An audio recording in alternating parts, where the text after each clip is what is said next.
Lonely Monk Productions. I don't know if y'all have heard Wine on Venus by Grace Bowers and the Hodgepodge yet, but yo. That's my Jawn! Yo, displace the guilt and embrace the pleasure. You're tasting things that don't need to be measured. What's good, friends and family, neighbors near and far? Welcome to an all-new episode of the Yo, That's My Jawn podcast. The podcast, website, brand, movement, way of life dedicated to the embrace and championing of your passions. I'm your host, Nate Runkle, a.k.a. Jawn of Arc, a.k.a. Nate 3.0, back at it again with yet another episode of the podcast. As always, I hope this podcast finds you all in good health and in good spirits. On today's episode, I finally get a chance to chat with Josh Ostrander of Mondo, Cozmo. We talk about his new album, Its Principle, as well as the infamous Ardmore show that last night before COVID lockdown. I have been looking forward to this one since the very start of the podcast, so I am super stoked to bring it to you today. But first, yo, my friends, welcome to fall. PSL's on fleek hoodies and blazer weather is here. Oh man, the wife and I sent the summer off in the greatest way possible, rocking out for 3 days at the Exponential Music Festival presented by Subaru, put on by WXPN. And y'all, it was one for the ages.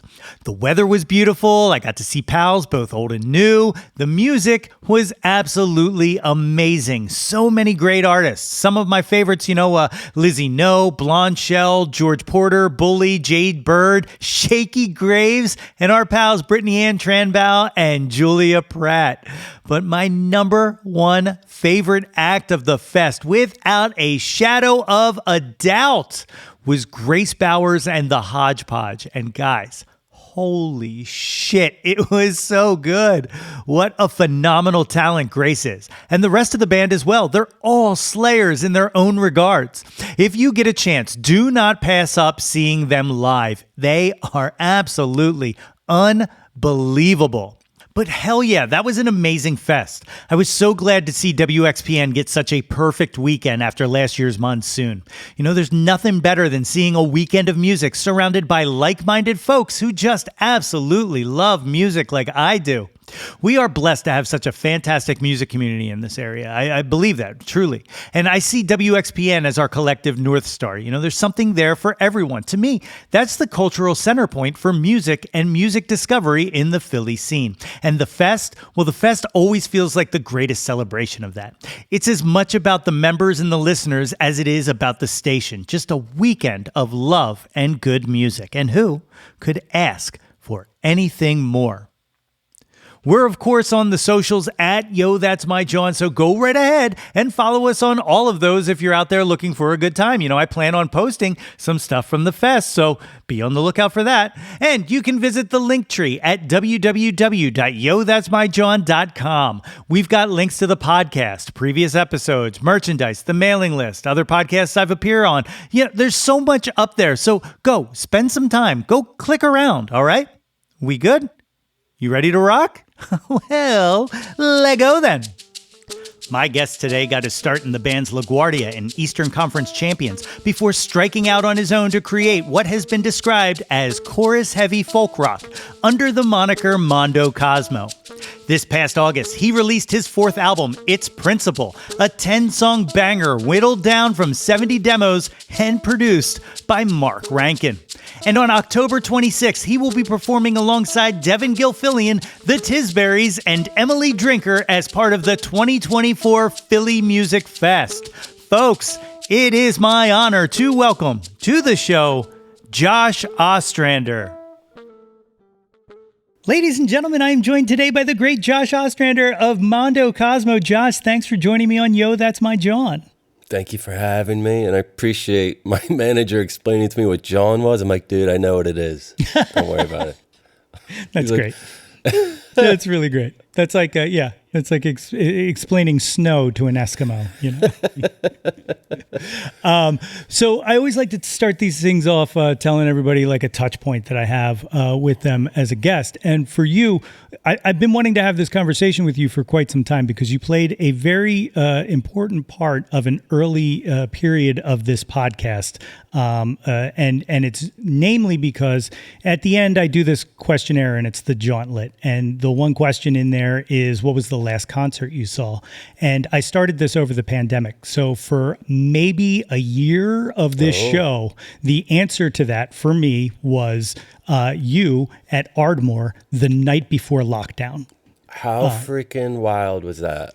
Dude, I just went and because I had some video clips and stuff on my phone and I just wanted to go back and kind of refresh myself with it. And I found a screenshot of the Ardmore website that was like, Governor Wolf is locking everything down starting tomorrow, but the Mondo Cozmo show is on. Like it's crazy, man. Like that whole night just felt different. Like it was a communal experience, and it was definitely an experience. I mean, COVID notwithstanding, but like musically felt like an experience, like connection between audience and performer that I've never felt before. Could you kind of feel that kind of energy?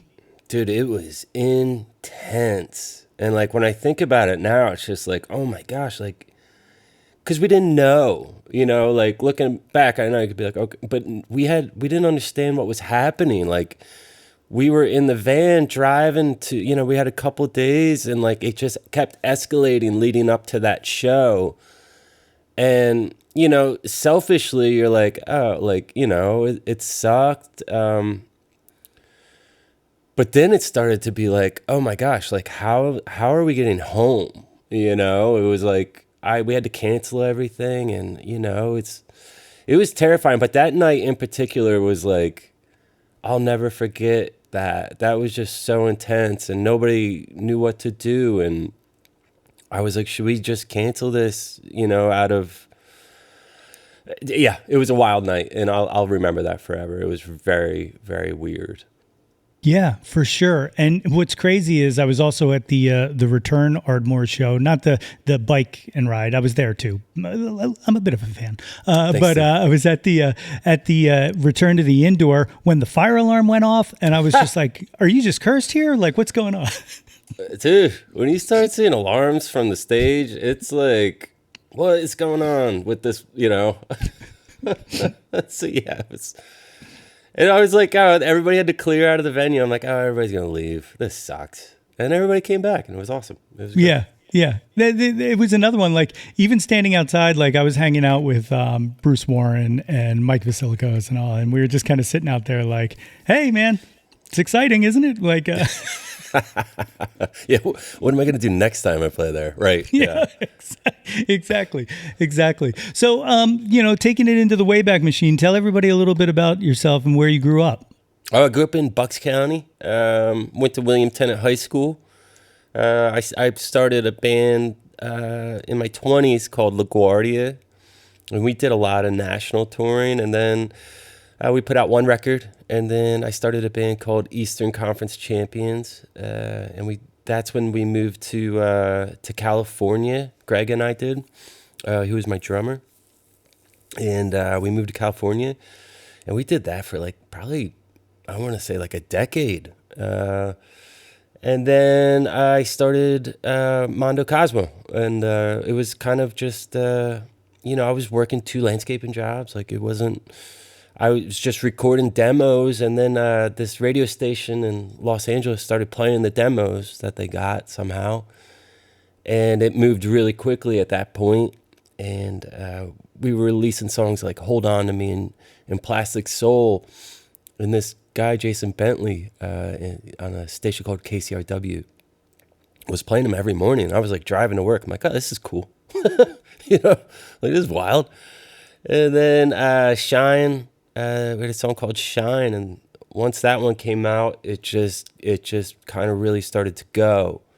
And we had to get together a live show very quickly, and we had to finish a record very quickly. And and the record came out, and it's been going ever since, and it's been great, and I love it. And we just on Friday released our 4th record, which I'm really proud of, and yeah, that's pretty much me, you know. It's phenomenal. The Shine was my entry point. I remember I was DJing bars and stuff like that, and my buddy Brent, shout out to Brent if he's listening, Brent came up to me and he was like, you got to hear this song Shine, dude. He's like, because I also play acoustic and stuff like that. He's like, dude, he's right up your alley, you're gonna love it. And then it became like my early opening set song, like for months.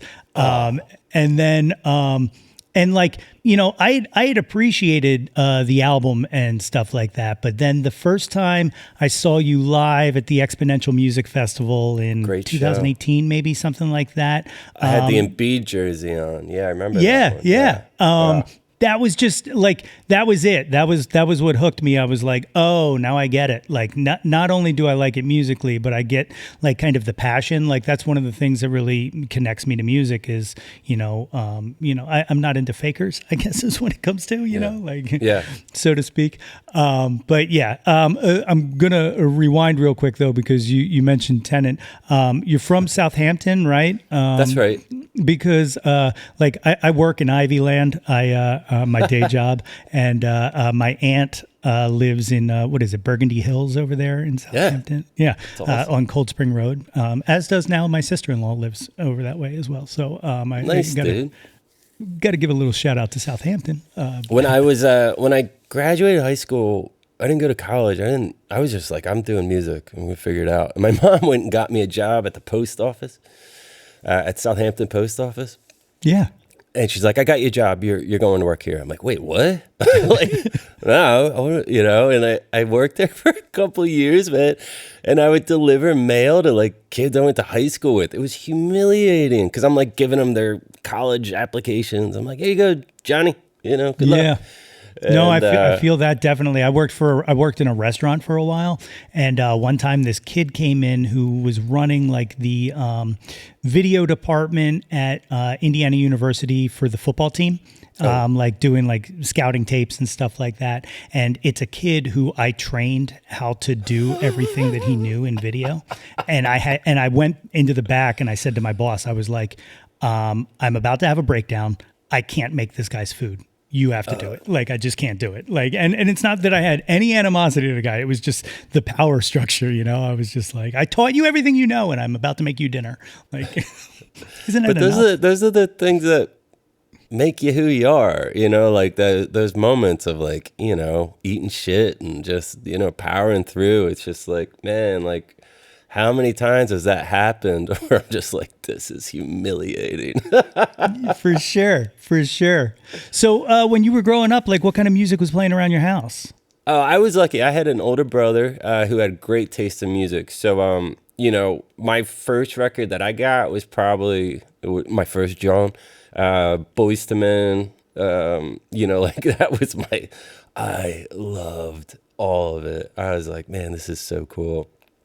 And then, this was in the 90s, so he was listening to Jane's Addiction, and he had, Stone Roses, and, I remember Joshua Tree was a first record that I was like, oh, what is this? Like this is hitting me somewhere, and then I really got into, the reason I got a guitar was Nirvana's In Utero. I really clicked with that record, and it just was like, I'm like, I need to do this, Yeah, I always like to ask this one. Can you remember the first song you could play full through on guitar? Brother, I don't know if I can do that right now. I don't know anyone's songs. I started to learn like Penny Royalty, I think, off of that record, and I remember when the acoustic album came out, their unplugged version, they did that Bowie cover, and there's like a cool little guitar movement in there. I remember liking that, learning how to do that. The only thing I did do, my brother was home for college one year, and I was playing guitar, and he was just like, the best guitar player ever was Jimi Hendrix. So I was like, okay, I'm going to go learn some Jimi Hendrix songs just to impress my brother, So, man, I wish I would have attacked that more, because I can still play those Hendrix, like 3 Hendrix tunes, like fairly well. And it's like your brain at that time was just, you're firing, like you can remember an intake, and it's so hard now to learn something new, So I wish I would have learned how to play other people's songs, but maybe that set me up for, having maybe my own thing, my own voice, maybe. I don't know. There's pros and cons, I'm sure. Yeah, definitely. It's really funny you said that, because I just the other day was like just picked up a guitar and I just started playing Purple Haze, and I was just like, why do I remember this riff but I can't remember half the songs I wrote? Like, I mean, obviously it's one of the most iconic guitar songs ever, but still, like, I'm just like, why is this committed to memory? Like, dude, I'm like, I can't remember the pin number to my ATM. Like, I am like, whatever that is in the brain, if you see me live, like, I have all my lyrics are on the floor, like, of songs like I should know. And it's just this thing where it's like, because I know that feeling of being on stage and messing up a lyric or not remembering, and it bums me out. It sucks. Yeah. It's embarrassing. And it's also like, the cool thing with Mondo is people find something in the lyric, and it's like, dude, you're just not doing your job, you dummy, so. Well, I'll tell you what, if it makes you feel better, it made me feel better, because I'm a guy who relies on an iPad when I play all the time. And like, I used to feel guilty about it, and people would be like, ha ha. But I saw Elvis Costello do the same exact thing. And I even saw him do the thing that I have to do every once in a while, which is like, oh, it's moving too fast and I have to move it back. And I saw him do it, and I was like, all right, I'm allowed to do it. That's amazing. If Elvis Costello can do it, I can do it, right? Yeah, I saw, like, it's weird when you get that. Like, I saw those new Fender, they have those new guitars, and it's like an acoustic electric hybrid. And I was like, man, I don't know how this is going to go on stage. And I was like hesitant to do it. And then I saw Jack White playing one. I'm like, oh, we're fine. It's fine. Yeah. It's so true. You just need someone to lead the way. Yeah, exactly. Were you mentioned not wanting to, or not really working out other people's songs. Were you like immediately writing then when you started playing? Yeah, I was just interested. I was always like, man, if I could just write one song, that'd be so cool. I wasn't really singing though, because I didn't think I'd be the singer. I just wanted to be a guitar player. So, it was just out of desperation. I was like, nobody else is singing. I got to do it, So that's what started that. But I was lucky enough. I grew up down the street from a band called Trip 66, and they were like 18 when I was like 15 or 16. And they kind of just took me under their wing and let me hang out and watch them rehearse. And then after a couple years, they started a band called Ty Cobb, and they asked me to play keyboards for them, and they're like, Josh, you want to play keyboards? I'm like, heck yeah, I do.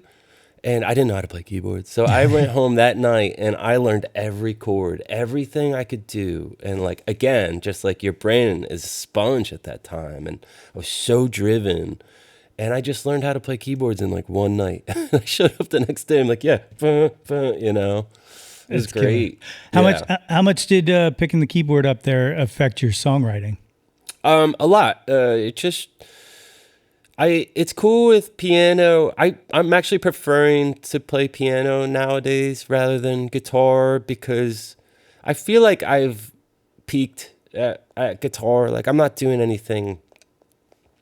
I'm not pushing myself, and if things aren't firing, but when I'm sitting at piano, I don't actually know what I'm doing. And it's actually like awesome, because like it'll take the vocal melody in a certain way that would be so different if I was playing on guitar, or it's so exciting to me. So I was like, a lot of this new record was written on piano, whether it's played on the piano or not. It was still written that way. And it was just a way to like, kind of push me as a writer, I think, just try to, be, just push myself with melody and lyric and timing and rhythm and just everything, like really like focus. I think with this record, A lot of times in the past, I think like you'll understand, like I've chased production. Like if I'm working on something, I'm like, oh, this sounds cool. Like I'll write to that, which is awesome. And that's great. And I've done that on Plastic Soul. I've done that on certain songs where I'm like, oh, and it works, you know? But I very much, with this record, I was like, I want to just write the song and let the song be the song and then go in and create the production around it. Make sure the song's there first instead of trying to force a chorus into something. So I really, I was proud of myself for doing that. And that was also why I was like, I need to work with a producer on this record. And because I need help with production, you know, because I'm hit or miss, I think, with that. Yeah. So you worked with Mark Rankin. Like, what was that process like in differing from kind of producing your own stuff? Like, was it a welcome thing, or did you have any moments of butting heads? Or no, it was honestly the easiest record I've ever made. We were so prepared, and Mark has this same thing as like Butch Vig has. Like, he has this way of talking to you without bumming you out. If he thinks we should pivot or do something, you know, it's like, you know, little phrases like, that's great, let's see if we can beat it. You know, like for like just things like that, like where he can guide you, you know, like we wrote 70 songs for this record. So, you know, we had to navigate it down to 12, and not saying some of those songs weren't good. It was just, we had a very focused idea on what kind of record we wanted to make, and we wanted it to be thorough. And I didn't want to switch genres as much as I have in the past. I wanted to make a cohesive piece of music. And, you know, I'd play him something during the early days. I'd be like, I think this is good. And he'd be like, it is good, Josh, but it sounds like a Nike commercial. And I'm like, yeah, okay, you're right. Like, moving on. Like, this is not that record, you know? Like, let's be very song, chorus, you know, I don't know. It was a wonderful, I hope I get to work with him again. It was just awesome. I loved him. And I like to cook, so I'd make him dinner every night during recording. And he's just like, this is awesome. Like, he's in there working, I'm making nice dinner for us. We sit down, we listen to music. I don't know. It was really lovely recording with him. He's a genuinely really positive and very patient man. I respected that. You mentioned the 70 or so demos kind of going into this. Did you have an idea, like, kind of what the core was going to sound like? Like, did they all kind of fit thematically, or was it trying to find ones that kind of, you know, kind of made that kind of cohesive thought or idea? I had Angels early. I was like, I like this feel. I like this old school U2 thing, going back to that Joshua Tree thing. When I wrote that one, I was like, you know, I was demoing it out, and I would send it to Mark, and I'd be like, Mark, I have 3 guitars on here. What can we do with 1 guitar instead of 3? Like, that's the production thing that I would go in and put more stuff down to try to pad it so that it didn't sound like shit, you know? And he was able to come in and be like, all right, we're going to make the drum sound so good that you're only going to need 1 guitar, and that guitar is going to sound great, and it's just going to work, you know? So that was the idea, like a stripped back, very in your face. We wanted to hit him up front, you know, go pretty rock heavy. And then, you know, track 5 or 6, we bring in the piano, we kind of pull it back, we bring in like the slow burns. And then from there on out, it's just chorus, you know, it's more of a hug as we leave you.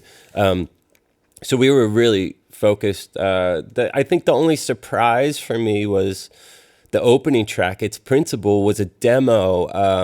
I recorded just the verse idea of it, and I loaded it up to Dropbox. We had like a shared folder that I would just load up songs, and we would start the conversation going back and forth on text, email, or on the phone, or in person. And I usually stop, you know, working around happy hour. You know, so I loaded it up around happy hour, went and had a beer, went to bed that night, and I woke up in a panic the next morning because I was like, oh my God, he's going to hate this. And I had such a freak out. I didn't even have my coffee. I ran out to the garage to jump on Dropbox to delete this one because I was like, he's gonna think I'm a hack or a phony. And as I was deleting it, he texted me. He's like, I think this should open the record. I was like, totally. It's incredible. I was thinking the same thing, you know. Yeah, it's wild. It's absolutely wild. One thing I do have to ask about the title track and all, and all. I'm a big punctuation case guy when it comes to music. I love those. And the all capital principle exclamation point. I don't even know that this is a question. Thumbs up. I'm a big fan. I love that. Nobody said that. I love it. It's been a pain in the butt, to be honest, because I got to do it every time. I got to type it out. Yeah. It's like, it's a commitment. You should see my handwritten notes because I'm committed to keeping it, you know, like. But thank you. That means a lot. Like, I really was like, no, like the label was like, I'm like, no, it's all capitalized and exclamation point. Like it's a scream, you know? Yeah. I dig it. Yeah, when I used to perform, I originally started performing as Nate period, all lowercase, and then I upgraded to Nate 3.0. It was Nate.3.0. Like I'm all about the case and you got to mess with it. You got to play around, keep yourself interested in it. So you know you're working on this album for some time, and now it's out in the world. Like how does it feel? Like are you excited to get out and start playing these songs live, or have you been playing them kind of leading up to this? Yeah, we did a short run. We played a festival out here called Bottle Rock. So it was right around the time we started releasing new songs. So we did like a week's run just because we didn't want to go. We were playing main stage, so we didn't want to go and, you know, we wanted to go and prepare it. So yeah, we were trying some of these tunes out, and it was like the reaction was great because, you know, normally when somebody comes to the show, they want to hear Shine, Hold On to Me, Plastic Soul, the earlier stuff, which is fine. We play it all, you know, but we played some of the new stuff, and it was like, oh, you know, this is going well, you know. But yeah, I'm psyched. We have a tour coming up in October, and it's going to be very... I'm just psyched, man. I'm looking at all the tunes now. We got 4 records to choose from, and it's like, and an EP, and it's just, and we got a couple covers that are like pretty sick. So it's gonna be fun. I like being able to be like, yeah, let's do this tonight. You know, it's exciting. I think I forget your question. I'm just talking. I'm sorry. No, that was it. You did it. Yeah, that was about the playing the newer songs out. I'm super excited. You know, I'm kind of a homer wearing the shirt, but you guys are playing the Philly Music Fest on the 26th. At Underground Arts. And I don't know how familiar you are with the rest of the bands on the lineup, but that is going to be a fucking killer show. And for anyone listening who doesn't know, it's Devin Gilfillian, it's Mondo Cozmo, it's our pals the Tisberries, and it's our pal Emily Drinker. And my God, there's not a weak spot on that lineup. I'm pretty pumped, man. I'm like, this looks like it's gonna be a good time, you know? Yeah, I'm just excited. I mean, we're gonna be bringing everything we got that night, just like everybody else. So I'm excited. It's gonna be fun. Have you been to Underground Arts? Because like that room's you guys are gonna just absolutely destroy the roof on it. It's gonna be awesome. We played. Is there 2 rooms there? I guess I don't know. I think so. I've only ever been in the one room, like down kind of in the basement area, and that's where. Yeah, we played that before, and I loved it. Great backstage area too for the band to hang out. I love it. Yeah. That's cool. So, you know, I don't want to, keep bouncing back to this, but the Ardmore show was the first time I saw you guys do, you were talking about covers, Bittersweet Symphony live, which is just incredible. And I've noticed, you know, that was, you know, when did you guys do that for Spotify? 2019, somewhere around there, something like that? No, that was 2017. And I feel like that's why we came up with doing that one. Well, we were doing, when that summer of 2017, we did like 29 festivals. It was insane. But all these festivals, we were doing like the early daytime slots, you know, like your 1 o'clocks, your 3 o'clocks, you know. And so we really learned what kind of set. I never really played outside during the daytime, to be honest, dude. Like even 20 years of doing it, I was like, wait, what? It's 2. Yeah. And so it was a real crash course in like, okay, you know what? We got to go out there and we got to punch him in the mouth and hold him there for 45 minutes. Like it, because otherwise I'm going to walk away and go see something else. So it's like no down tempo songs. Everything's up tempo. Keep it moving. Like in between songs, keep it sharp. You know, I had to learn how to speak to a crowd properly and like, learn how to speak slow so they can understand you. Like it was a crash course in how to do it. And I'm so glad. It was awesome. But we also realized like we need a big cover because most of these people only know one song. And I was just obsessed with Bittersweet Symphony. I was just like, this lyrically, like sonically, this song is just like, I wish I could write a song like this, you know? And we started playing it that year during the festival we're on. And we would play it like second to last, I think. And when that happens, like the song starts, like you see people, like a swarm, like a sea of people start coming towards you. It's the best feeling 'cause you're like, oh, we got him. And everybody's just like looking out like hundreds of yards away. And we're like, oh man, look out. Here it comes, you know? So yeah, that song, you know, I know it's not ours and I know it's but it feels like there's something, it's important to us, you know?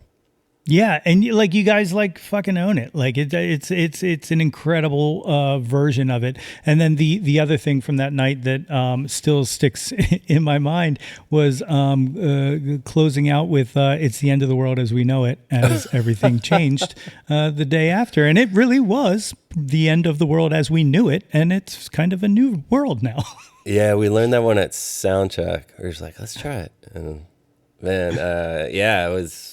Man, that night, I think about that a lot. Just the chaos. It was chaos. It was pure chaos. Well, what was it like, you know, releasing an album during that? Because like it almost feels like, I know like some people who just kind of, I don't want to say they trashed their album, but like it was just like, well, there's nothing we can do with this. So, you know, what are you going to do? Like what was your process kind of going through that? Because that's tough. It was a bummer, man, because like, you know, that was our second record, and you know, much to like after doing that first year, I made a record that was like, this is going to be made to go out and play live because that's where we were cooking, you know, and then as soon as the record comes out, it, you know, it all got taken away, and it was like, you know, again, selfishly like, man, this sucks for me, you know, but it's just like, no, it was, you know, quickly was put into, you know, like, this is not about you, bro. Like, relax, you know.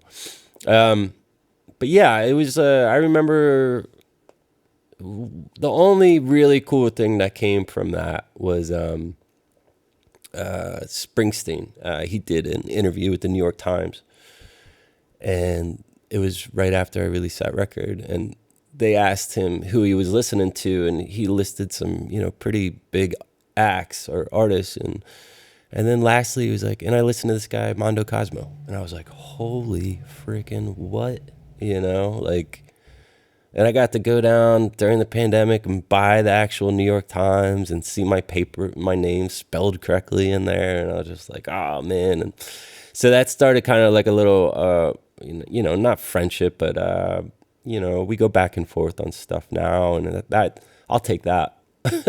That's cool. Yeah, you know, you got "Leave a Light On," which is kind of like your Springsteen track. Was there any thought at all of pulling a Zach Bryan and trying to pull Bruce in on it, or? I don't know, man. I don't want to, you know. Mm-hmm. It's you know, I love when he does it, but I'm always like, man, come on. Yeah. No, I don't, totally. I wouldn't, like, could you imagine being in the studio with Springsteen and being like, that's a good take, but. It'd be terrifying. Yeah. Yeah, I don't know how you would do it. Yeah, I wouldn't, yeah, I can't begin to think of how that would go. I'd just be like, you know, everything sounds great. You're the best. Thanks for showing up. You know what I mean? I don't. One take. Yeah. All right. Yeah, fantastic. Thanks for coming. Like, I will say one of the wild byproducts of the second record, though, is I have to thank you for. I will never ever struggle to spell Brett Kavanaugh's last name for the rest of my life. So, thank you, Dude. Honestly, because within that song, I spell out Kavanaugh's name. And I was spelling it wrong during the demo process. And like, it wasn't, I think Butch Vig might have been like, dude, you're spelling it wrong. I'm like, what? I was like, that's why. All right. I'm an idiot. That's hilarious. So one of the other things that I appreciate you for, and you seem to enjoy as much as I do, is the music video, which I feel like is a lost art. But you have fantastic music videos. See, I don't think I do. So this is great. Yeah, I think I'm really not good at it. I wish I was better. I think that's one of the ones where I see other bands do it and people that spend real money, and I'm like, oh, that's cool.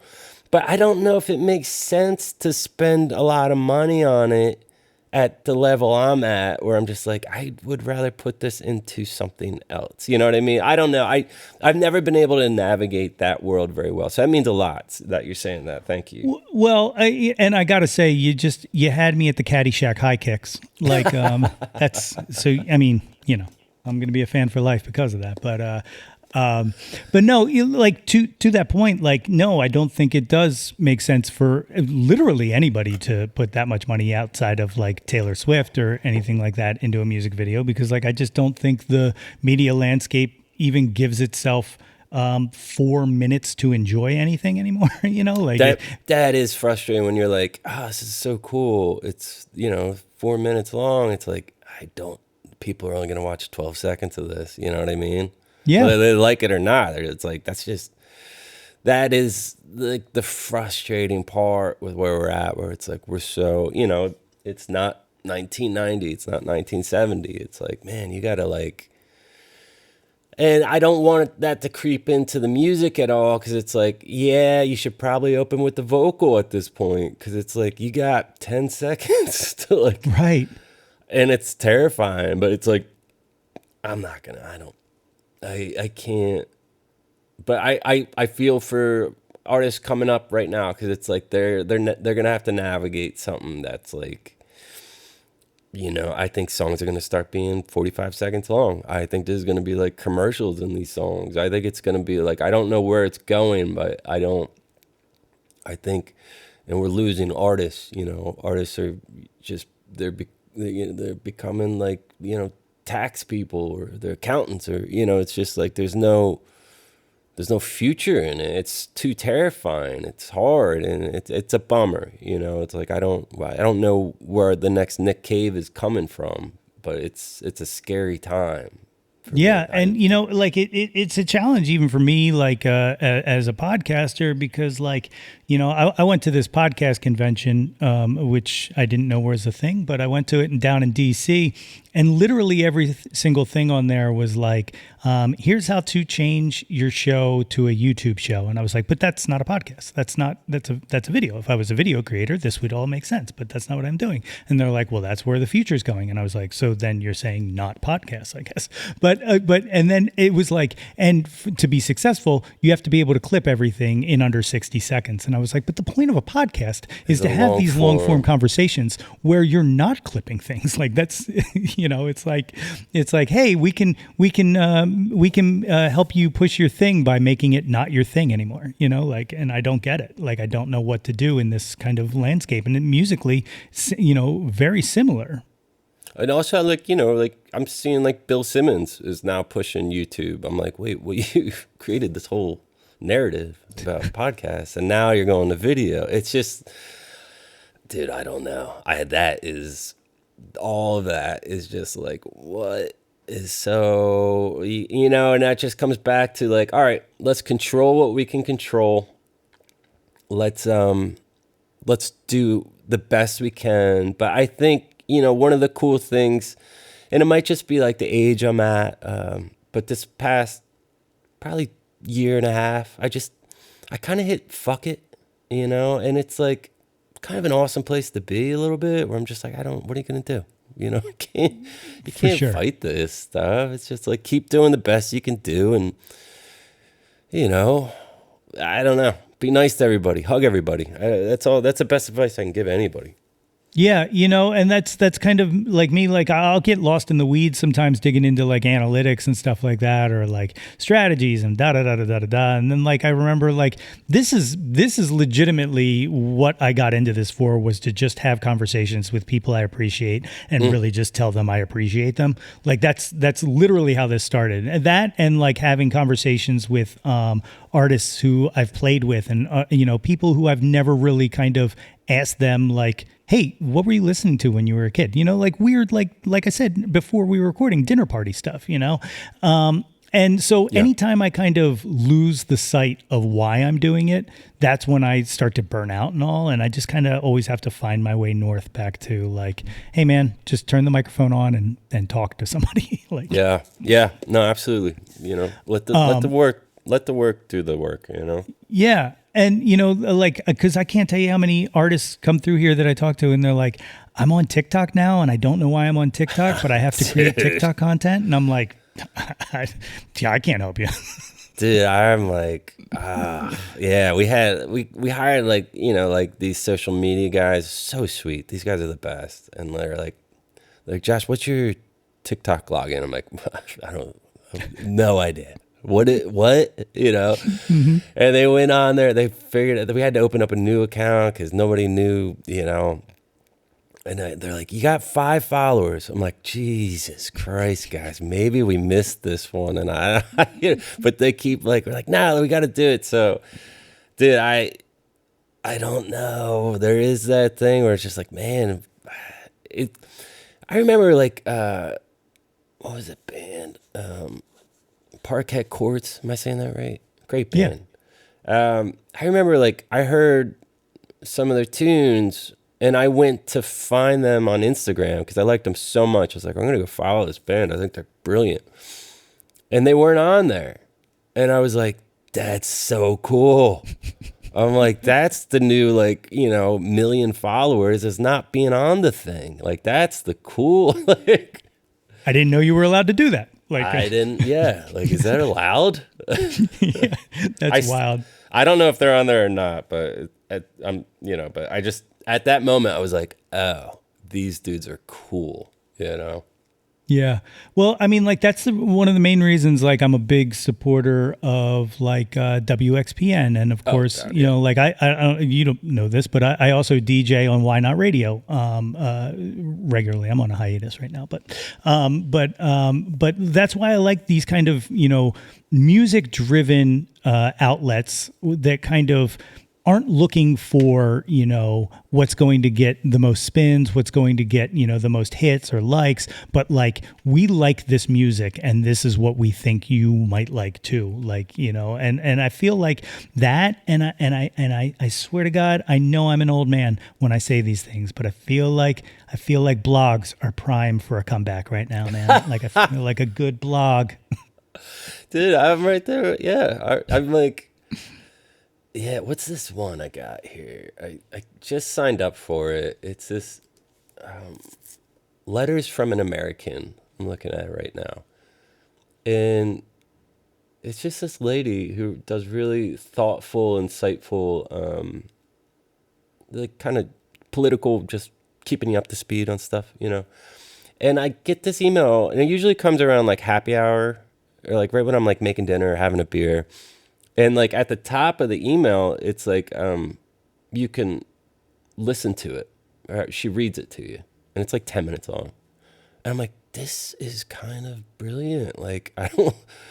I kind of look forward to it. And it's they send it out at the right time. And I'm like, it's a blog essentially, but she's reading it. I'm like, there's something here that I'm into, but I don't know. Is it because I'm 40 something? I don't know. I don't know, dude. Yeah, I mean that's why Bruce and I started Too Old Too New, the music discovery podcast that we do, was mostly because like I keep hearing from people who are like, I don't know how to find new music. New music's not out there, and I'm like, it's fucking out there. There's a lot of it, you know. I love Too New Too Old. I think it's brilliant. Because it's just enough. If it was like 5 new 5, I'd be like, I don't got the time. I don't have the time to do this. But I think you guys crushed that, and I like the artwork, and I like everything that you're doing with it. Well, you just made me glow because I made all the art. It's really good. But no, that was the whole thing. Was like my original pitch to him was, let's do a 5-minute show. Like I wanted it super short, but then I didn't realize like when you start playing songs and stuff that like, oh yeah, it's going to be a little longer than that. But no, I love it, man. Like we get in, we get out. You know what I mean? Yeah. Like, and that's what I feel like people need, and that's why like like I said, the radio show and stuff like that. Like I feel like we'll survive. I just think like it's a paradigm shift, and like whenever any of these things kind of happen, everybody always panics and tries to jump ship. But like if you just stay the course, I think we're all going to be all right. Yeah. No, I like that. I like what you're saying. That's great. Yeah, for sure. But I have noticed finding, because I do like this little mixtape Mondays thing every Monday. And it's just a playlist of like the 10 best things I heard this week, new stuff, It is freaking hard finding stuff. Because like sometimes, you get 5 real easy. And you're like, oh, this is good. But then it's like, you got to really do some searching, and I'm only picking 10 songs. I don't know. I really enjoy it though. Like I love it. Like, and I feel like it's making me a better writer because I'm genuinely like listening to like how they're doing it. And I don't know. I encourage other because I used to not listen to stuff when I was writing because I didn't want to be influenced, which just was totally fair. But it's like you're robbing yourself of the best thing in the world. It's just like, it's okay. Like, it's okay if you're going to, if you're listening to the Pixies a little too much while you're writing, that's going to be all right, But yeah, it's fun when you find that new thing. You're like, oh, this is so good. I love it. Yeah, there's no better feeling than finding your new favorite song and hearing it that first time when you're just like, And I also love it when it's like they don't have a lot of followers, man. Like these guys are about to go, and it's like when you find that, like I love, that's my favorite one, Yeah, me too, for selfish reasons, because I'm like, oh, they'll probably do the show. Like, oh, they are not big enough. They're going to answer their DMs. You know what I mean? Like, that's funny. But no, like I kind of do a similar thing. Like, it's funny with the show. Like, I have a master list of all of these old songs I want to get through, and like the new list is like slim pickings. Like it's tough. Like especially when you don't want to repeat like the same artist over and over again. Because like it's like I just find this album and listen to every song on it. That's my like my next 10 weeks or whatever for a while. But I feel spoiled right now because like your album came out, the Fontaine's DC album's out, and the Illuminati Hottie album is out, and it makes me long for the days of the CD changer in my car where I could just cycle through all 3. I actually, why don't I just put a playlist together? I'm stupid. I don't get new media. That's what it is. You know what it was? It was Grammy cutoff week. Is that what it is? Yeah, August 30th. So that's why. Smile, Nick Cave. There was just like, that's the cutoff to get, for next year. That's why there's so much good stuff right now.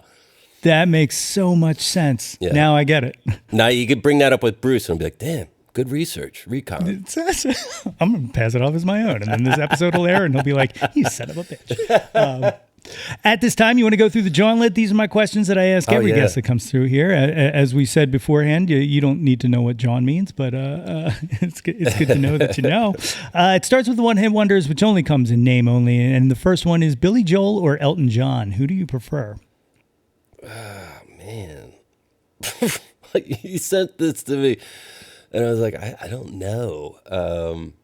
I'll go Elton John. But Okay. I did think that his Billy Joel's new single that he put out was like really good. I was like, Really "Dang, good. dude, really Like, good." It makes me wonder what he's sitting on that he hasn't put out in the Yeah. past few years, you know? Yeah, are they doing a documentary about that? Or did that already come out? I remember there was some guy that like was filming him and was like, "You should." I don't know. I'll look into it. I'll Yeah. Google it. You Google it? Yeah, that's Google. cool. I know there's a Springsteen doc coming out about the tour and stuff on Disney Plus in I think October or something like that I'm really looking forward to. Even though he turned down my request to come on the show. Just keep asking. Don't worry. TC, I'm just selfish. It's all about me. I don't care about the music or anything. It's just come talk to me. The next one, Debbie Harry or Joan Jett? I'm gonna go Joan Jett on that. Good one. Aretha Franklin or Tina Turner? Dang. I'm gonna go with Aretha Franklin. For sure. Nirvana or Pearl Jam? Well, this is tough because Nirvana is the reason I started playing, but Eddie Vedder just gave me his tambourine the other day, so I'm gonna go Pearl Jam. Holy shit! What do you do with that? Like, is it framed? Like, Just sit right here. He smashed it, he punched it, and he gave it to me. it's incredible. You know what's really funny about that? Side tangent is: do you remember the Unplugged, the Pearl Jam Unplugged from the '90s when he smashed the acoustic? Yeah. I thought about writing him a letter and being like, "Hey, next time you're about to smash that, just stop and mail it to." And then I was going to include my address. But it worked with the tambourine, so look at that. Yeah. That's killer. Janis Joplin or Stevie Nicks? Oh, Janis Joplin. Dig it. Beatles or the Stones? Stones. Yes. That's probably my number. Yeah, Ray Charles for me, but probably Stones. Like, I listen to Exile like once a week. I'm just like, I never get sick of it, ever.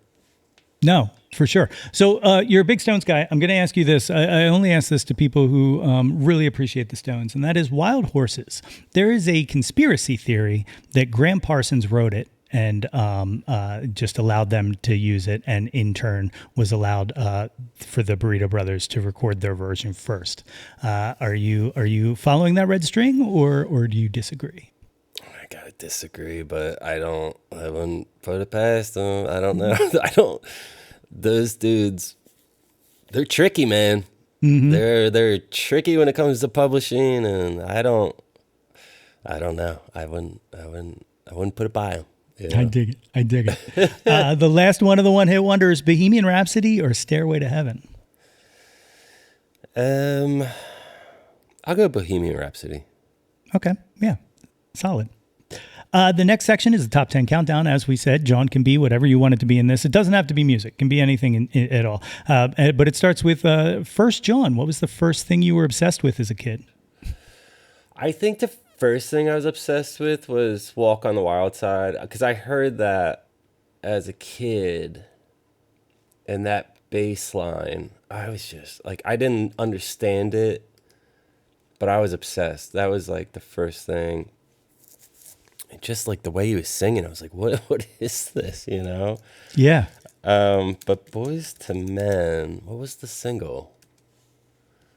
Motown Philly, I guess? Oh, first album? Sure. I mean, that was just like, to me, that was like, I like music. That was the first thing I was like, I like this, you know? Yeah. When I was in high school, I will completely confess that when the second Boys to Men album came out, I may have started carrying a cane around like that. I'll admit it. It probably looked cool. It fucking looked cool, for sure. I mean... Number 2, what's your current Jawn? What are you into right now? Oh, man, the new Nick Cave is pretty... I got to do more of a deep dive on it, but from what I've heard, it's like, holy moly. There's a band called, I think they're out of New York, called Velour. Yeah, I don't know. No, it's cool. Yeah. There's a lot of stuff. I'm really digging finding like bands that have like, you know, under 1,000 to 2,000 listeners a month that are like putting out cool stuff. I'm like, man, let's in the same way that like Bruce does that for other artists. He's always lifting up bands and he sends the elevator down, you know, and it's like I don't know, there's something cool about finding a band that's on their way up and being like I just and calling them out. I love it. That's killer. I definitely appreciate that. Yeah, I every Friday now, this has kind of been my routine this year, and I got a spreadsheet, like this big master spreadsheet that's kind of getting unwieldy, but I just go through the new releases on Tidal, and I'm just like, hey, that album looks cool, and I'll just listen to the album straight through. Or, you know, like, oh, I've heard somebody say something about this band. I should check that out. And I think I'm up to like close to 400 albums for 2024 that I've kind of chewed through, not counting singles and stuff like that, and not counting old stuff. But it's been awesome because it's kind of recharged my love of music, because it's just like, oh, there is a lot of really fucking brilliant music out there right now. That's awesome. Is Tidal better? I haven't messed with Tidal. Is it like better for search engines and stuff, or the search kind of sucks actually. Yeah. But the audio's better, and specifically for me, the reason I made the switch was because it's got an integration with Serato DJ. So when I DJ, I can DJ off this. If there's Wi-Fi, I can DJ and just grab a song off streaming, and then it pays better. Which is the other thing. So like, you know, there's a bit of the ethics in there as well. But it definitely sounds better. And that's what was key in finally pushing me over. I got to try it out. Cause I'm not the biggest sound guy, but like my dudes, like, you know, like when they send me mixes, I'm like, sounds good. You know, I'm like, no notes. I'm like, are you tapping your foot? Are you having a good time? Like, it sounds great, you know? So, but my buddies that are like, all my dudes are like in the band and stuff, they're like, you know, they know their stuff, and they're like, Tidal is really, really good. Yeah. I'll also say they're not that Spotify's any slouch, but it kind of gets repetitive in what they offer you up in their, you know, like when an album ends or whatever, and they start kind of the radio, and the Spotify or the Tidal algorithm fucking knows me, because it'll put some stuff on sometimes that I'm just like, what is this? Like, cool. I love that. Yeah. So I definitely dig it. Number 3, what was your first live show you ever saw? Oh, Bob Dylan at the Electric Factory. Hell yeah. That's killer. What year was that? Don't even know. Patti Smith opened up, and I think Robin Hitchcock was the opener. Dang, dude, I don't know. That sounds I didn't know much about, I didn't get into Dylan until I was like, you know, in my 30s probably. So it was a weird first show for a kid to go see. For sure. Like, Patti Smith did this thing on stage where she like wet her pants. She peed, and it was like she was doing a poetry reading about a river, and suddenly she's peeing her pants, and I'm like, what is going on here? This is weird, you know. But it was awesome, you know, and it's pretty cool saying Dylan's your first show. It's awesome. I like that. Yeah. I'm blessed with being able to say my first show and my second show were both David Bowie, 1983 on the Serious Moonlight tour, and then 87 on the Glass Spider tour. So little bona fides. That's legit. Yeah. Wow. I dig it. Number 4, what was the last concert you saw? Pearl Jam at Bottle Rock. That's awesome. Yeah, hell yeah. Number 5, favorite concert you ever saw? Rage Against the Machine, Evil Empire Tour, again at the Electric Factory. Holy freaking cacholi, man. It was like, it was intense. I love that band. I thought they were just brilliant. I think they're brilliant. For sure. But yeah, that show was like right at that formidable age of like, holy moly, what is this? Like, the energy here is, I've never seen anything like it. It was unbelievable. But beyond that, Radiohead at in New York, Randall's Island, I think. That was pretty. It was right before 9/11, so the towers were behind the stage, and it was like a couple days. Yeah, that was a cool one. That was awesome. That's amazing. I'll tell you 2 Rage things. One, I don't get it much anymore, but when I was younger, I used to get Tom Morello. Yeah. I could see that. And two, I only found this out recently that Rage played JC Dobbs on South Street, and Bruce told me he was there. And I'm just like, it's up on YouTube. Like, there's a shitty VHS version of it. But like, could you imagine seeing them at fucking Dobbs, like in that tiny little room? I don't know how that went over. Yeah. Because he was in a band, Inside Out, right? Mm-hmm. Before that. Yeah, so I think it was like right as the self-titled came out, or maybe right before it came out. But like, that's when Brad had his back, like he would play at the front of the stage with his back. Dude, yeah, that was like, I remember seeing that first video and being like, I don't know if I like this, but I think I love it. It's like, I wasn't really into like heavy stuff, but I was like, there's something about Zach's voice, man, that I just, again, it wasn't really the first record for me as much as it was the second one. I'm like a big second album guy. But yeah, man, I mean, I think Nirvana famously played Dobbs too. They did, right? yes. Yeah. Yeah, if you kind of go through the list of people who played there, it's kind of bizarre to think that like how many people pass through the dumb stage that I play on every once in a while, like that's wild. It's like when somebody told me, I don't know if you've heard this story, but Jeff Buckley, when working on what became Sketches before he passed away, Sketches for My Sweetheart the Drunk, played the Grape Street Pub. And like, I just, another one where I'm just like, could you imagine just being there? And then Jeff Buckley's up on stage playing fucking guitar, like in the tiniest room. I believe a guy named Jeff played there at some point, I'm sure. I don't know about that. I haven't heard that. Yeah. He was friends with, do you know E.J. Simpson? That sounds familiar. He played with the Goats back in the day, Yeah. And then he had E.J. Pierce and Maggie. But E.J. Pierce and Maggie were friends with Jeff, and I guess, I don't know if they were in town, he was in town visiting them or whatnot, but yeah, he was there one night, and I just... Sick. Like, Wild. Cannot imagine. It's wild. Small world stuff. Number 6, who have you never seen live that you wish you would have? They can be living or dead. Oh, Ray Charles. For sure. Yeah. That would have been killer. Like, I feel like... he got a bit of his flowers during the Jamie Foxx, movie and stuff like that. But I feel like still not enough. Like, I feel like we just haven't heaped enough praise on that man's career.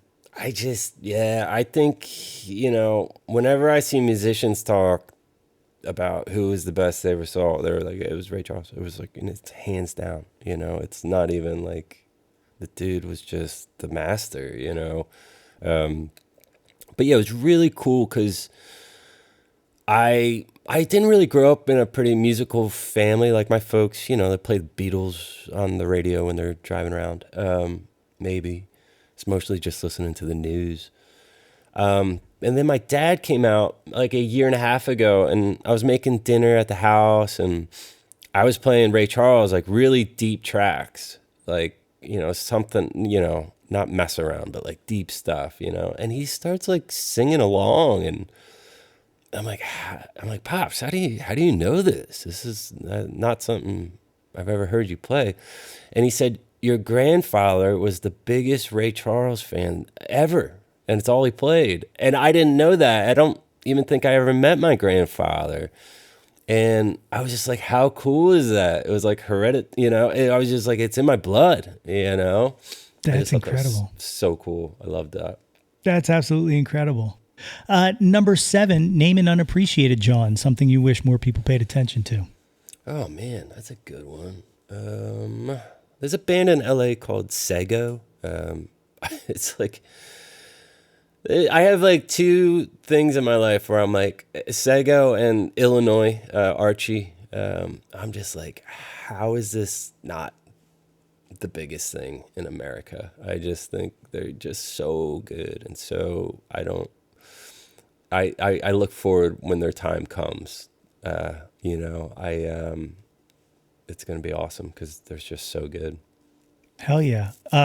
Archie's album that just came out is another one from this year that I absolutely fucking could not stop listening to. So good, dude. Yeah. So the dude's a freak. Yeah, I was spinning a bunch on the Why Not show whenever. Oh, I that's had a chance. sweet. Like, I dig it. I absolutely dig it. Number 8, favorite album. I guess I don't listen to it that much, but I mean, OK Computer for me was like, that was when I hit my, like, that was a record I bought that nobody told me. I heard Karma Police on the radio. I was like, I like this. This is different, and I like this. And I went and I bought the record. And back then, it was like, it's $20 and $20.32 to buy a record. And I was like, I didn't have much money. So it was a big deal if you bought a record and it sucked. You know, because it was like, I just wasted $21 and now I got to listen to this thing all the time. And I bought that record, and the first time I listened to it, I was like, this is the biggest pile of trash I've ever heard. And then because I didn't have, I had to keep listening to it because I didn't have much. And by the 5th or 6th time, I started being like, oh yeah, okay, I like this one. Oh, I like this part. And then by like the 10th time, I'm like, this is the greatest record that's ever happened, And it's a shame now because I don't know if that happens as much as it should, where it's like, and I'm guilty of it too because like I said, I'm doing this Mixtape Monday thing. I'm putting together a playlist every week. And if a song doesn't get me, in I don't know how many seconds, but once I know where it's going, if I think I know where it's going to go and I'm not into it, I pass and I move on. And it's like, the slow burn is a scary thing. I'm afraid we're losing, So in that sense, I'll say, OK Computer. Dig it. Yeah, I feel the same exact way. I mentioned all those albums I listened to. Like one of the things the other thing I was trying to do this year was to not just blow past all these albums. So like if there's one that I like, even passingly like, my rating is clearly the best is That's My Jawn. The next one is I Dig It. Then there's it's fine, and then the fourth one is It's Not For Me, and that's my ranking system. So like anything that's like I dig it. See, I like that's a polite way to say. You don't have to be like, this sucks. It's like, it's not for me. It's just not for me. And like, there's a lot of stuff that isn't supposed to be for me. I'm 47 now. Like, people aren't writing fucking music for me. I mean, some people are. I feel like you are. But you know what I mean? Like, you're my demo. Yeah, that's it. Yeah. Oh, for sure. But yeah, like I've been trying to sit with albums more, and not just kind of even if it's something, even if it's something that comes through that I'm like, it's not for me. Like I'll circle back every once in a while and just be like, am I sure? Just because I feel like people don't give things a second or third chance much anymore. But you mentioned buying physical media when you were younger and buying OK Computer, and I just realized one thing that I always have to ask people, especially of a certain age from this area. What was your record shop? When you lived around here growing up in high school? Where did you buy CDs? Well, I worked at the Wall in the Franklin Mills Mall for a while. Okay. That sucked. Yeah. Well, that's the reason I ask is because I worked at the Sam Goody in the Montgomeryville Mall. Oh, you did? Yeah. So you know what I'm talking about. Yeah, I know what's up. I just remember like when Jay-Z's record would come out and the boxes of CDs that would come in and be like, holy moly, like we're not going to sell all these, and they would all sell, and it was like it was wild. Well, that's one of my theories about the downfall of the record industry in physical media is the Wall, Sam Goody, even Best Buy, when they were using it as like loss leaders, to just get people in the store and stuff like that. They would buy albums in such bulk that like it would affect the numbers, you know what I mean? So like, and when those stores went away, where are those CDs going? Nowhere. So why have physical media? Like it's my red string, right? That's good. Yeah, I like it. Yeah. Number 9, name an artist whose output you'll consume anything they'll release. Oh, I got a couple. Jeff Tweedy. I just think he's an excellent songwriter. Tom York, yeah, you know, like the smile. I'm like, the one song, I'm like, this is brilliant. Next song, I'm like, what is this? I don't have no idea. But again, it's like an artist where I'm like, well, you got to listen more than once, you know? Yeah, I definitely Tweety though. Tweety's somebody I'm like, what? He's just a craftsman, you know. And I think even his books, I'll check out. I'm like, I just think he's brilliant. Definitely. I last year got to see him at the Atlantis. You know, I don't know if they reopened it's formed based on what the original 930 was down in DC.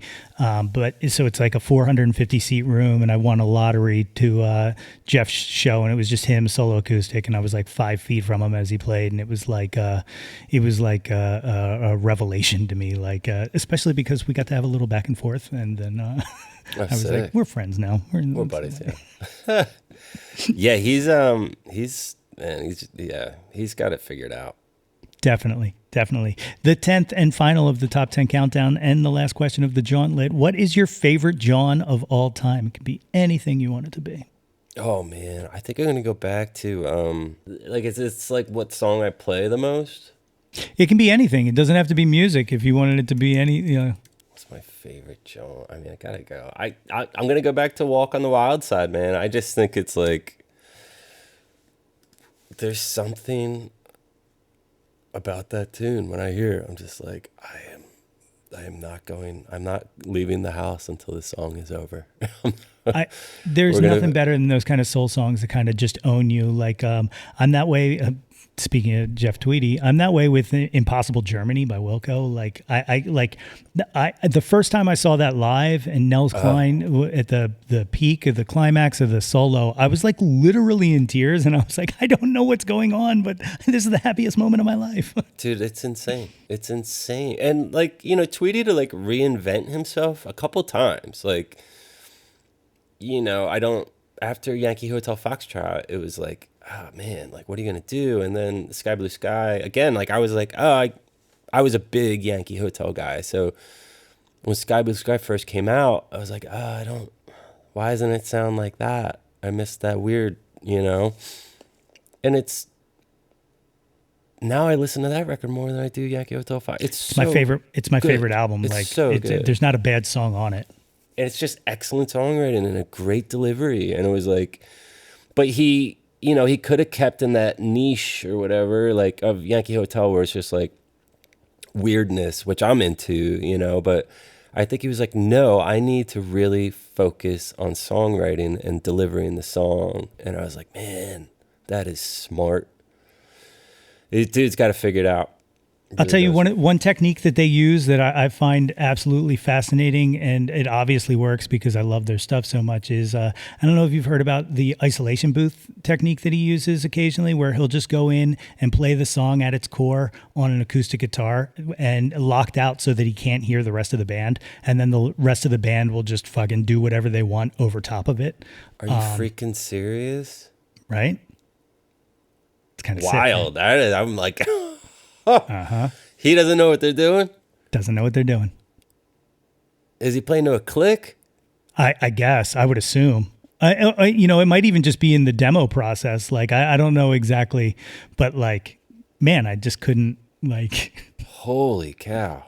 You got to trust your dudes. That's what I was just going to say. The trust level there. Like, you have to make sure that you know that everybody's painting with the same kind of brush that you want. Do you follow his drummer on Insta? I do. Dude, the charts that he puts out and just the little drum patterns and stuff is so sick. Cool. It's like my favorite follow. As we're finishing up here, there is one thing that I would be remiss without saying, and that is I just heard this morning that Cozmo passed, and I just want to send my condolences because that's absolutely devastating. I can't imagine what that was, what that's been like. But dude, it was the freaking worst. I mean, it happened in December, and it was like.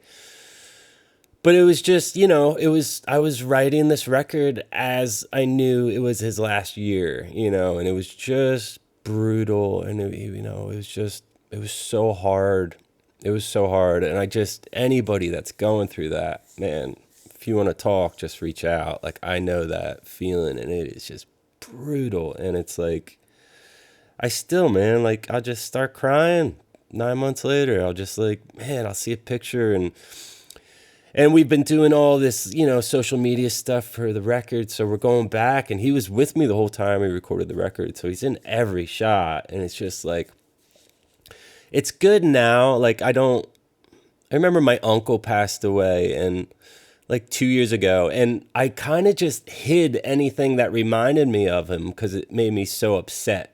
But this time around, I was like, you know what? I'm going to do the total opposite, and I'm going to put his photo up everywhere. Cozmo's photo, everything. I want to be surrounded by it, and it's going to hurt, and it's going to suck for a while. But now I'm at the point where I'm just like, I love it. I love seeing him. I love it. And it's like, that's what I want to remember, So I don't know, but I really appreciate you saying that. That means a lot. Thank you. Yeah, for sure.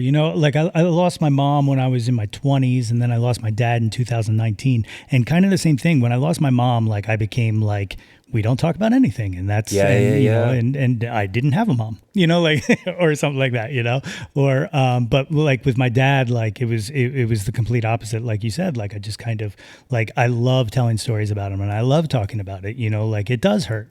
But it also kind of feels good. It's that like, that remembrance kind of feels like, I don't even know how to put it to words what it feels like, but it's just it's comforting in the sorrow, I guess is. Yeah, it's like a Bruce Springsteen song where you're just like, oh, this song kills me, but I love it. It's just like there is comfort in the sadness, I guess. Yeah. For sure. Well, Its Principle is out now. It's available on all streaming services. Is there a vinyl? Because I'm a vinyl guy. Yeah, we'll have them in Philly for sure. And then the vinyl is freaking gorgeous, dude. I ordered one. That's how bad I wanted one. It's like this tricolor. Oh, awesome. Nice. I like the Barbarians vinyl is super sick too. Like the white and just I dig it. That's like doing that stuff is so fun because there's so many options now, and they're like, oh, it's just like that's something like the vinyl thing has just become such a like it's come back in such a great way for artists because like honestly that's like one of the only ways we can make cash right now is like if somebody buys a vinyl, it's like, oh, awesome. So it's really like all hands on deck. Like, what are we going to do to make people want to get this, So it's like putting a frame on a cool painting, you know what I mean? It's just like you got this album and you're so proud of it. It's like, but we need the artwork. And once you get into that point, it's so fun. Yeah, it's killer. I love it. Absolutely love it. And yeah, so October 26th, you're in town here at Underground Arts. Tickets are still available for the Philly Music Fest with Devin Gilfillian, the Tisberries, and the great Emily Drinker. Josh, thank you so much, not just for doing this and talking to me, but also all of the music you created and all the creativity you put out there. And more specifically, my favorite pair of socks that I own, because I have the Your Motherfucker socks. When we do the laundry every Sunday, I'm like, babe, she's got all the socks. They're all gone. She just took them all. Whenever she needed socks, she just walked down to the studio and grabbed a pair of socks. I'm like, you're killing me, honey. So funny. The absolute best. So thank you so much for doing this, man. This was Dude, you're the best, man. Thank you for all the support through the years. I'm going to hug you in October. I can't wait. My thanks again to Josh for joining me on the show today. I have been waiting a long time for that one. What an awesome hang. Mondo Cozmo's latest album, Its Principle, is out now wherever you stream music, with physical copies available on the website at www.mondocosmo.com. You can follow the band at Mondo Cozmo on Facebook, Instagram, and Twitter X. And of course, you can catch Mondo Cozmo on tour this fall, including a date here in Philadelphia as part of the Philly Music Fest, alongside Devin Gilfillian, the Tisberries, and Emily Drinker at Underground Arts on October 26th. Tickets are still available. Links to all of those are, of course, as always, in the show notes. If you haven't done so already, please be sure to subscribe to the Yo, That's My Jawn podcast wherever you get your podcasts from. And guys, it is never too late to get yourself a super awesome Jawn Scout Merit Badge for citizenship of the world just by rating and reviewing us. Don't forget to visit www.yothat'smyjawn.com for the link tree with links to articles, merchandise, all of the previous episodes of this podcast, guest appearances on other pods, and more. And while you are there, please be sure to sign up for our mailing list to get all of the updates delivered straight into your inbox. Like us on Facebook at facebook.com/YoThat'sMyJawn for updates and live streams. Follow us on Instagram, Threads, and Twitter X at YoThat'sMyJawn, and search Yo That's My Jawn on YouTube to find the Yo That's My Jawn YouTube channel. Like and subscribe the heck out of that ish. We want to hear from you. Reach out, and touch some Jawn. Okay, as of right now, I'm not sure what we got on the horizon. Still in this break-like limbo, but I promise you, something's coming. We got something. I'm kind of seeing where the days take me. I don't know. So keep an eye out for the next episode. Blue skies. Until next time, everybody. That's my Jawn. Displace the guilt and embrace the pleasure. You taste it, things that don't need to be measured. Yo, That's My Jawn is a Lonely Monk production. Written and produced by yours truly, Nate Runkle. Theme song by me, under the moniker Nate 3.0. Special thanks to Fox Run Brands, DX Ferris, Andrew Scott, Maggie Poulos, Dan Drago, Natalie Runkle, and the beautifully vibrant and wickedly stunning Katie Daubney. If you or anyone you know has any ideas they would like to share or any guests they would like to hear on the podcast, please feel free to reach out to us at yothat'smyjawn@gmail.com or hit us up on the socials at yothat'smyjawn. Until next time, be sure to displace the guilt and embrace the pleasure. Tilt your head back and shout to the world, Yo, that's my Jawn.